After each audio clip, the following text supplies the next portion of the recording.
As Nigeria races to close gaps in food security and climate change toward meeting the Sustainable Development Goals, SDGs, by 2030, experts have said the restriction of women across the food value chain remains a major constraint to attainment of the goals of poverty eradication and prosperity for all. At a high-level forum on the SDGs organized by the Nigerian Economic Summit Group, in partnership with the Bill and Melinda Gates Foundation in Abuja, the forum observed that a number of factors, including gender, high imbalance in trade and foreign debt deficits in agriculture, must be addressed and actions upscaled to realize the goals. Mikhail. I think that whatever needs to be done to allow women to participate a lot more in economic and political development has to be encouraged. That is my takeaway from what those NGOs are saying. And women constitute a little more than 50% of our population. So for that reason, it makes no sense to deny them their rights to employment, because women still get discriminated against the basis of employment.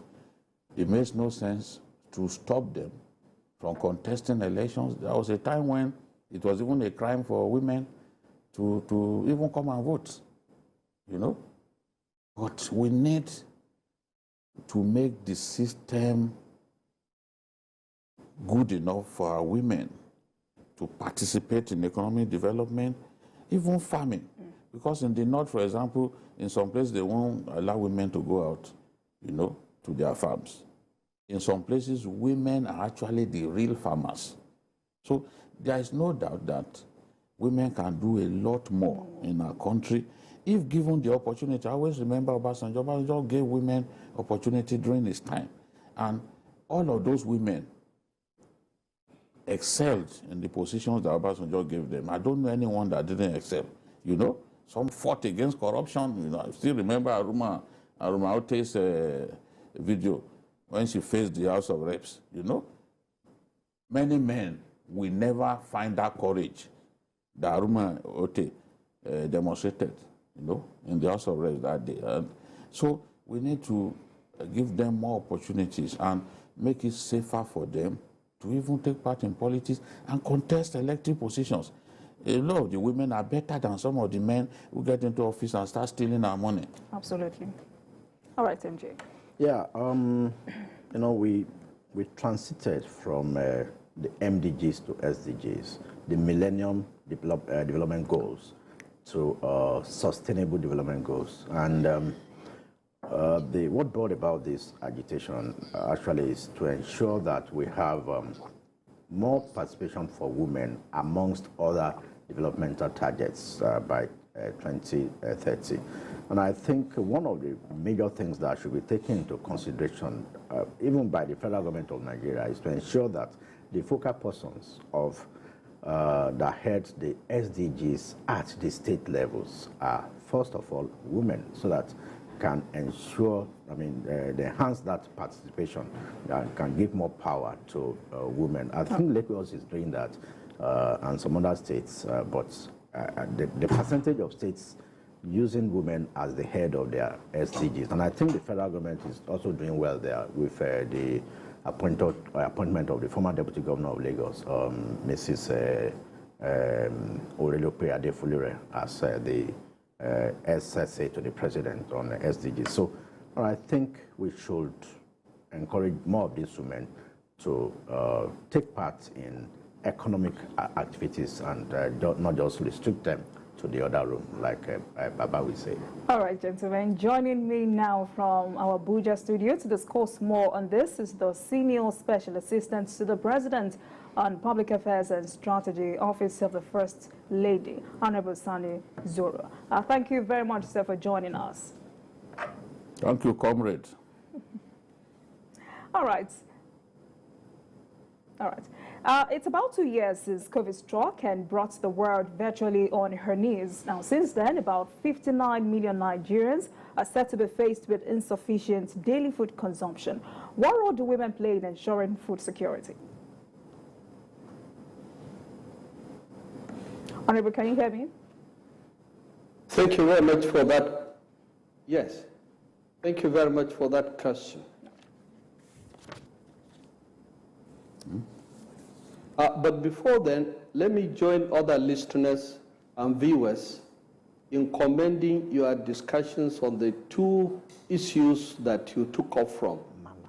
First of all, the release of the remaining kidnapped victims of the train disaster, and then subsequently the discussion you had on agriculture. And I want to say that women have institutional framework on these two issues that are universal in nature. For instance, when it comes to armed conflicts, women are guided by the United Nations Security Council Resolution 1325, which was passed exactly 20 years ago in November, that has been adopted by all members of the Security Council and the UN General Assembly. And what did the resolution say? It provides for the inclusion of women at all stages and levels of decision-making processes as far as peace and security is concerned. So what we are talking about is the inclusion of women in peace building, peacemaking, as well as peacekeeping. And I dare say that Nigeria, that has armed conflicts in almost all its 6 geopolitical zones, need to be guided by that United Nations Security Council framework of involving women in peace building, in peacekeeping, and in peacemaking, especially post-conflict.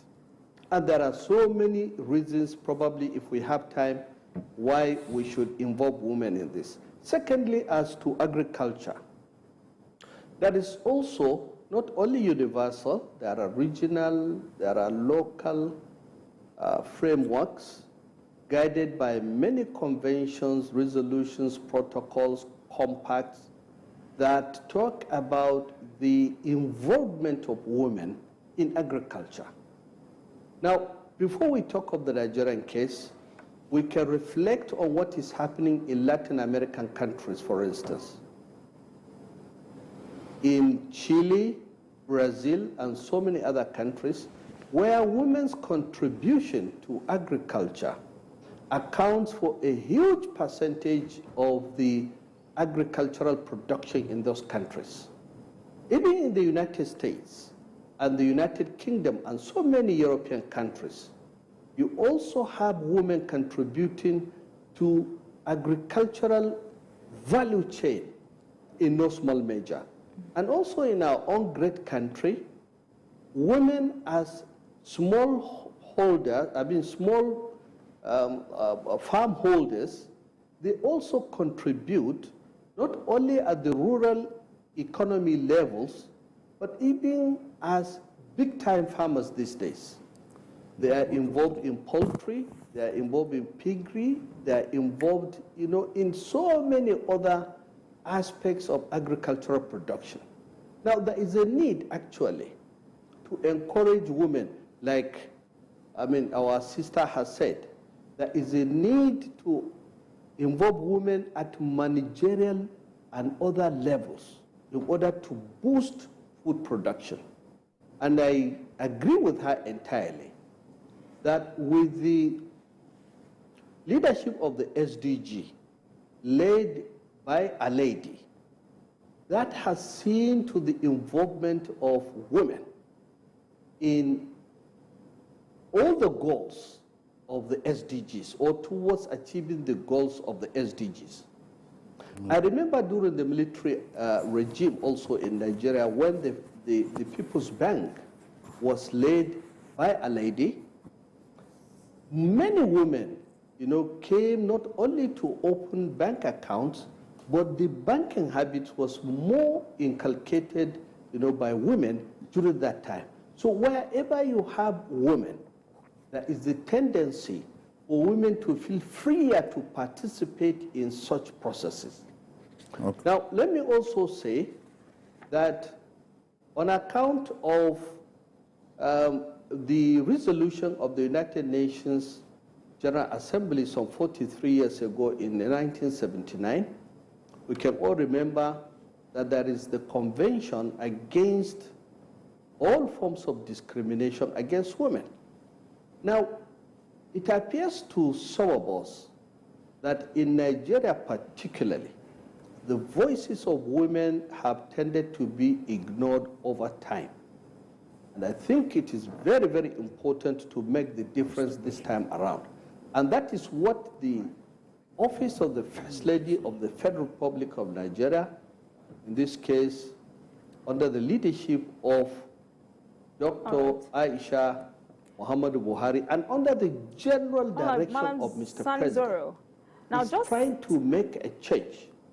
Just 7% of elected positions in Nigeria are occupied by women, even though they make up more than 50% of the electorate. Now, this is one of the lowest in the world. Shouldn't this be a concern?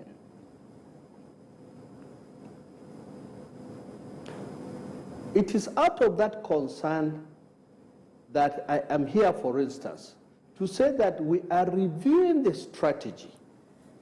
I agree with you that the participation of women in politics, or especially, in appointments, political offices, in elected positions and so on, have been on the decline between 1999 to date. And that shows the quality or lack of it of the democracy we are experimenting with. The truth of the matter is that democracy is also evaluated by the extent to which it brings in social groups to participate in the democratic process. Now, when women are isolated, and like you said, they constitute no less than 52% of the Nigerian population, that is a decline, that is a setback, for the democratic process. And anywhere women are isolated, there is data, there is evidence to show, globally speaking, that democracy itself is impaired.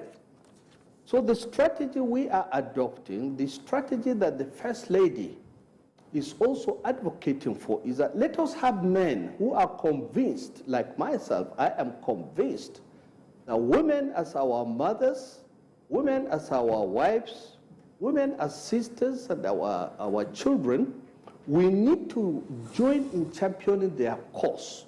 We should not allow women alone, to keep clamoring for their justified demands over time, which have been largely ignored.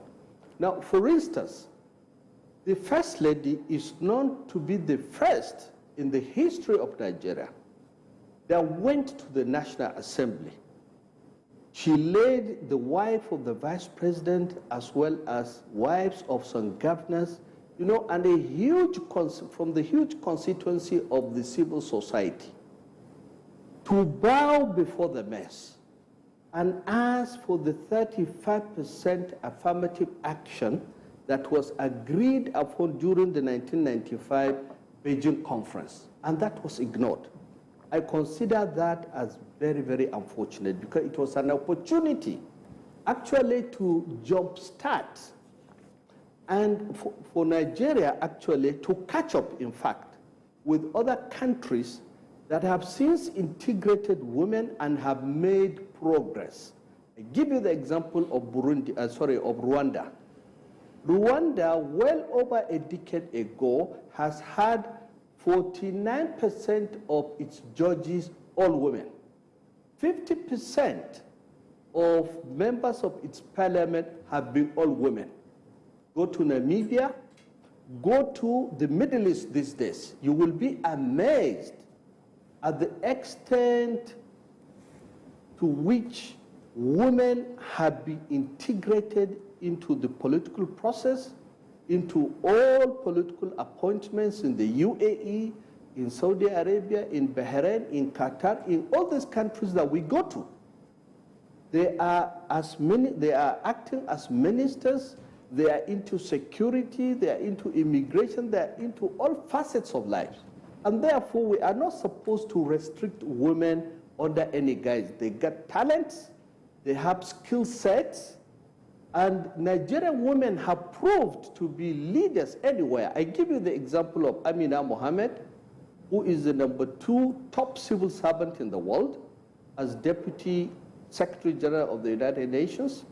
There is also the admirable case of Dr. Okonjo-Iweala, who has proved her mettle right from the World Bank and then over to the WTO now.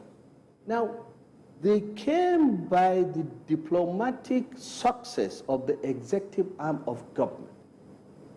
And we are very proud of them. If that is the case, why do we deny women participation in the National Assembly and in state houses of assembly?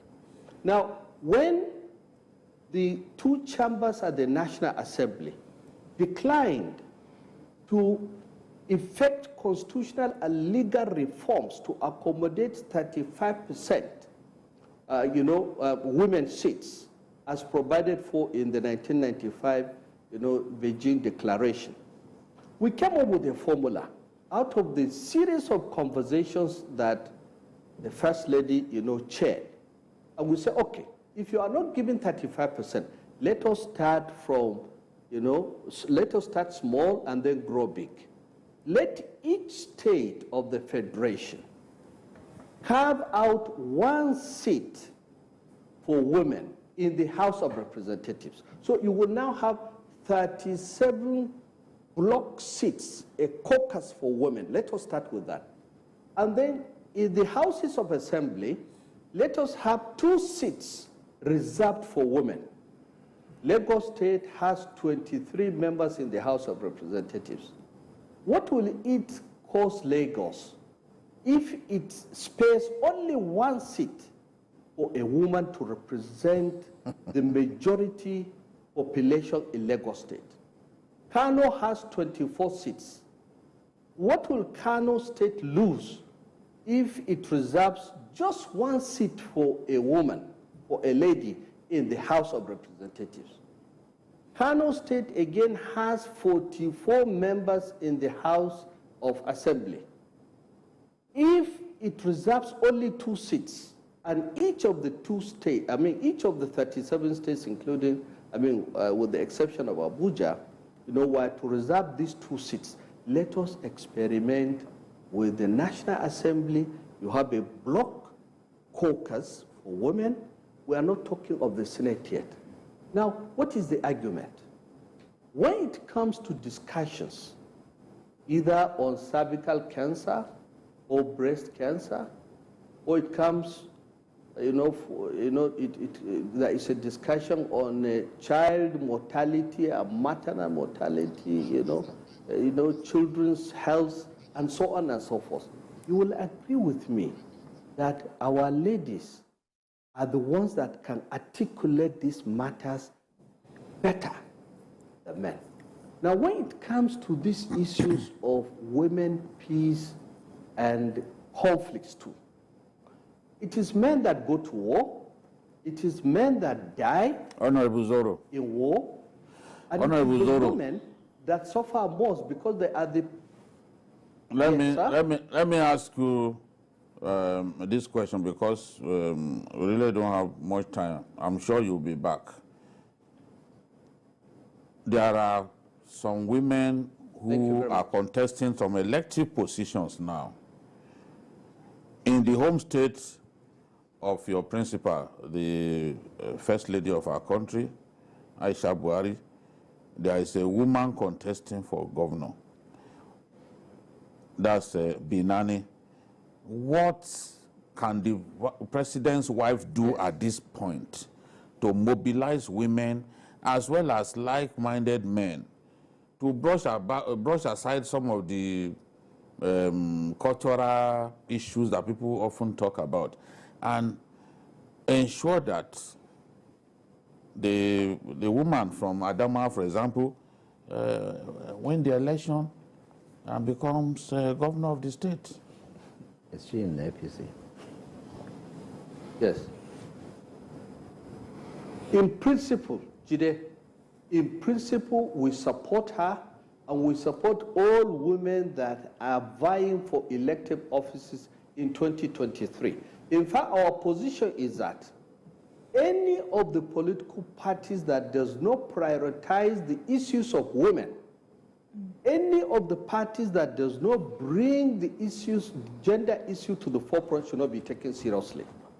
We are also of the additional position that instead of these political parties bringing divisive issues, when there are agendas that have already been set out for them at the universal, local, and regional levels, but they tend, to emphasize on things that they should not be taken seriously.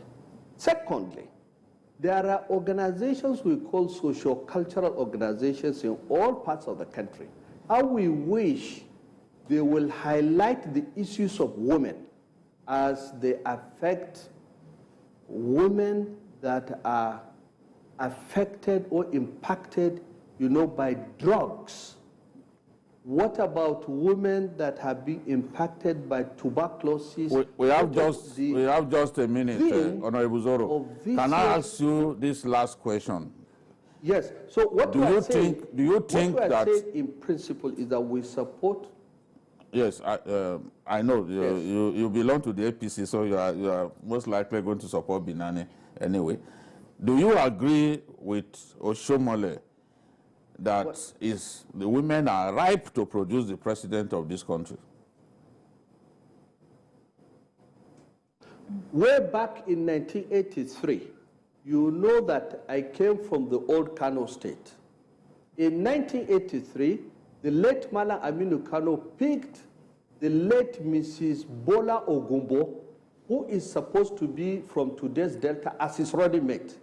So if a visionary leader, a nationalist like Malam Aminu Kano, in 1983 had the vision that the future is for women.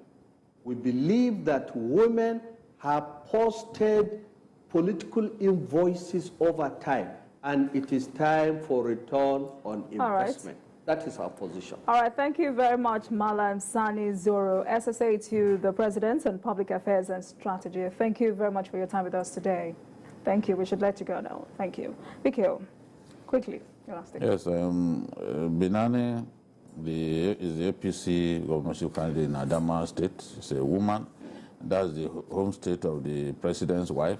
I know the president's wife will be doing her best to ensure that Binani becomes the first woman elected governor in our country. All right. So we wish the women the best of luck. She should do better than Mama Taraba, who had a very close chief, but then lost out at the end of the day.